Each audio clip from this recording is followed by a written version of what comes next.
melanjutkan cerita ketika banjir bandang mengubah banyak hal. Assalamualaikum.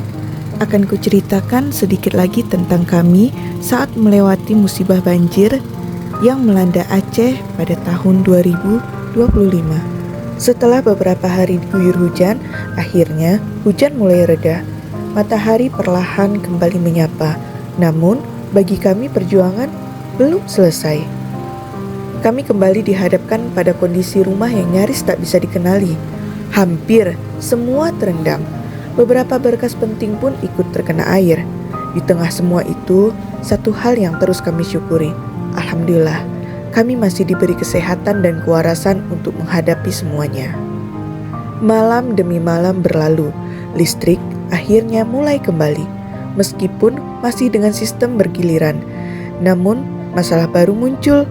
Gas, beras, dan berbagai kebutuhan pokok mulai langka. Entah mengapa, pada hari ketiga saya sudah memiliki firasat bahwa keadaan ini mungkin akan berlangsung cukup lama. Karena itu, saya sempat berbelanja beberapa kebutuhan sebelum semuanya semakin sulit didapat. Untuk memasak, kami memanfaatkan kayu-kayu sisa dari rumah yang sedang kami bangun. Kayu yang seharusnya menjadi bagian dari rumah impian, saat itu justru menjadi bahan untuk membantu kami bertahan. Ada rasa sedih yang sulit dijelaskan. Rumah yang sedang kami bangun saat itu sedang dalam proses pengecoran lantai 2. Di tengah musibah seperti ini, saya harus mencari serpihan kayu untuk memasak di rumah yang belum selesai tersebut. Di satu sisi ingin menangis, di sisi lain harus tetap kuat. Kami juga mencoba memulihkan diri dengan keluar rumah, menikmati hari-hari tanpa HP dan tanpa hiruk-pikuk informasi.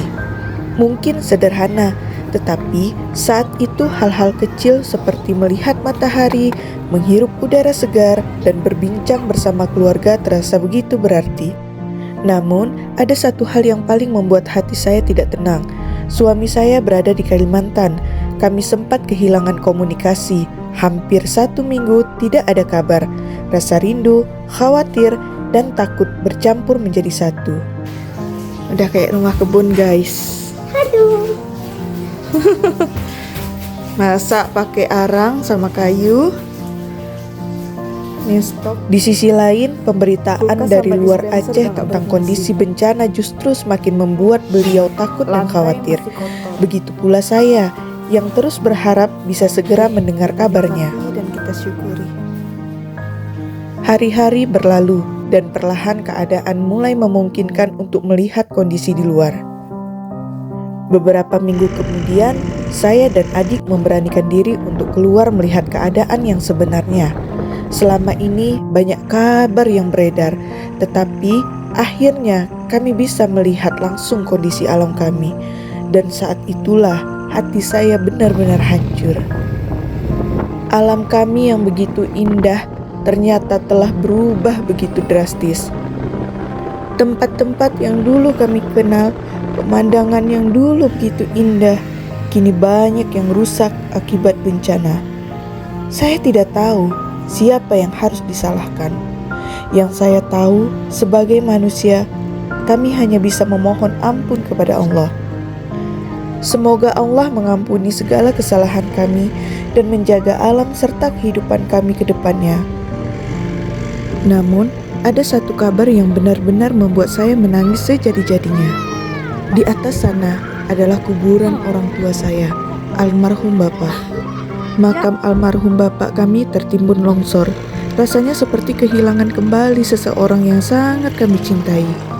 Di tengah kondisi yang belum pulih, saya harus menerima kenyataan itu. Tekanan terasa semakin berat. Saat itu, saya juga sedang hamil.